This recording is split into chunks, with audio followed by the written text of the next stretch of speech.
नमस्कार दोस्तों, motivational banker में आपका स्वागत है। दोस्तों, हमें आपके लिए जीआईबी, सीआईबी और प्री प्रमोशन का वन स्टॉप सॉल्यूशन। आज हम बात करने वाले हैं इस वीडियो में एक्सीलरेटेड प्रोविजन के बारे में।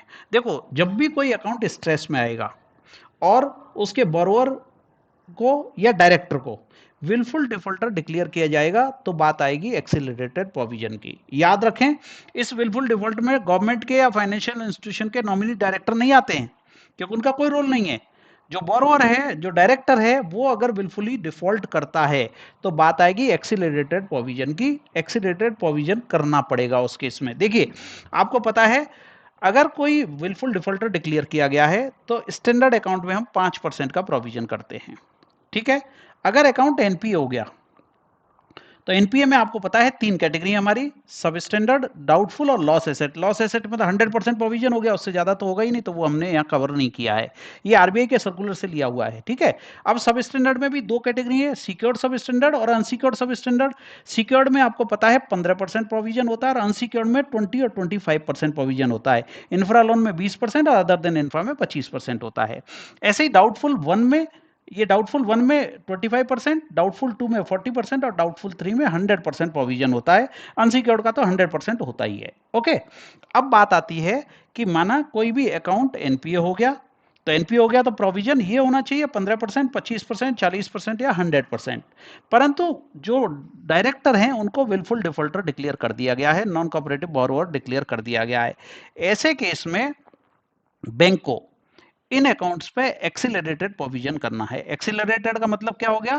प्रोविजन की स्पीड बढ़ा देनी है, क्योंकि इससे बैंक को काफी नुकसान होता है। ऐसे अकाउंटों में रिकवरी की कोई गुंजाइश नहीं होती है। तो देखिए, एक्सीलरेटेड प्रोविजन कैसे करना है, पहले मैं इसको रब कर देता हूं, फिर देखते हैं एक्सीलरेटेड प्रोविजन कैसे करना है। ये काफी इंपॉर्टेंट है आपके नॉलेज एनहेंसमेंट के पॉइंट ऑफ व्यू से, और एग्जाम में भी इस पे कई बार सवाल पूछे जाते हैं, खासतौर पर हायर स्केल में। देखिए, सब स्टैंडर्ड में हम पहले फर्स्ट ईयर में 12 महीने आपको पता है अकाउंट सब स्टैंडर्ड रहता है, और इस पे प्रोविजन है हमारा 15%। ठीक है। अनसिक्योर्ड है तो 20 और 25% प्रोविजन है, जैसा यहां दिखाया गया है। नॉर्मल केसेस में रेगुलर प्रोविजन हमारा यही होता है, परंतु अगर डायरेक्टर विलफुल डिफॉल्टर है तो ये 15% प्रोविजन 6 महीने तक ही रहेगा। 6 महीने से 1 साल के अंदर अगर अकाउंट चला गया, 6 महीने से ऊपर चला गया, अप टू 6 मंथ्स तो 15% ही रहेगा, परंतु 6 मंथ से 1 ईयर ये इस अकाउंट पे प्रोविजन हो जाएगा 25%, यानी नेक्स्ट ब्रैकेट में ये चला जाएगा। ऐसे ही अनसिक्योर्ड वाले में देखिए 20 और 25% का जो प्रोविजन है वो हो जाएगा आपका कितना? 25%। अप टू 6 मंथ्स में भी 25% है। ये यहाँ पे 6 मंथ्स के बाद में है, यहाँ पे अप टू 6 मंथ्स में 20 वाले पे भी 25% हो जाएगा।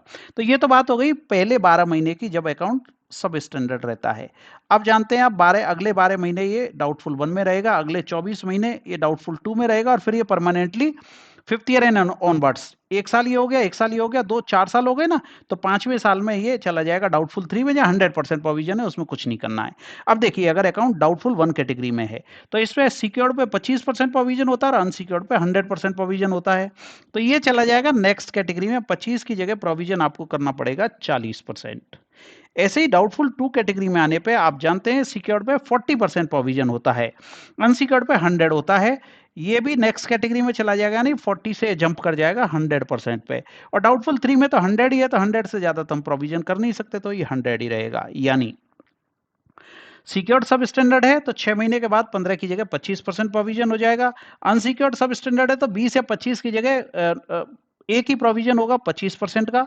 डाउटफुल 1 है तो 25% की जगह प्रोविजन हो जाएगा 6 महीने के। डाउटफुल अगर 1 है तो सेकेंड ईयर में प्रोविजन हो जाएगा 25 की जगह 40%, डाउटफुल 2 में 40 की जगह 100%, और डाउटफुल 3 में 100 की जगह 100 ही रहेगा। इस तरह से एक्सीलरेटेड प्रोविजनिंग की जाती है उन अकाउंट्स में जिनमें डायरेक्टर्स को विलफुल डिफॉल्टर डिक्लेयर कर दिया गया है या नॉन कोऑपरेटिव बोरोअर बैंक ने डिक्लेयर कर दिया है। ऐसे केसेस में बैंक एक्सीलरेटेड प्रोविजन करके और इसको एक तरह से राइट ऑफ कर देती है अपनी बुक्स में से। जब प्रोविजन कर दिया उस पर, तो बैंक ने मान लिया कि इसमें लॉस हो गया है, बाद में जो भी रिकवरी होगी वो बैंक का डायरेक्ट प्रॉफिट होता है। तो इस तरह से हम रेगुलर प्रोविजनिंग और एक्सीलरेटेड प्रोविजनिंग में डिफरेंस करते हैं कि किन अकाउंटों में बाकी सारे अकाउंटों में हम रेगुलर प्रोविजनिंग करते हैं। एक्सीलरेटेड प्रोविजनिंग सिर्फ उस केस में होगी जब बोरोवर को या डायरेक्टर को विलफुल डिफॉल्टर डिक्लेयर किया गया, अदरवाइज एक्सीलरेटेड प्रोविजनिंग का कहीं पे कोई क्वेश्चन नहीं आएगा। ओके, तो मैं उम्मीद करता हूं कि एक्सीलरेटेड प्रोविजनिंग के बारे में आपके जो शंकाएं थी, जो डाउट्स थे, वो क्लियर हो गए होंगे। ध्यान रखें, इस तरह के क्वेश्चंस हायर स्केल के एग्जाम में अक्सर कर पूछे जाते हैं कि एक्सीलरेटेड प्रोविजनिंग क्या होती है, किन अकाउंटों में कितनी प्रोविजनिंग करनी होगी। यहां हमने इसको क्लैरिफाई कर दिया है। Thank you very much friends for watching this video. मैं उम्मीद करता हूं कि इस वीडियो का कंटेंट आपके नॉलेज एनहेंसमेंट के लिए और एग्जाम के पॉइंट ऑफ व्यू से काफी इंपॉर्टेंट होगा। Thank you very much for watching this video. मैं डिटेल दे रहा हूं, यहाँ आपको सारी डिटेल दे रहा हूं। आप इसको चेक कर सकते हैं डिटेल में कि किस किस तरह के कोर्सेस हमारे पास उपलब्ध हैं और क्या नए वीडियोज हमारे पास आते रहते हैं। वो आप टेलीग्राम चैनल भी हमारा ज्वाइन कर सकते हैं और यहाँ आप डिटेल में भी इसको चेक कर सकते हैं। Thank you very much.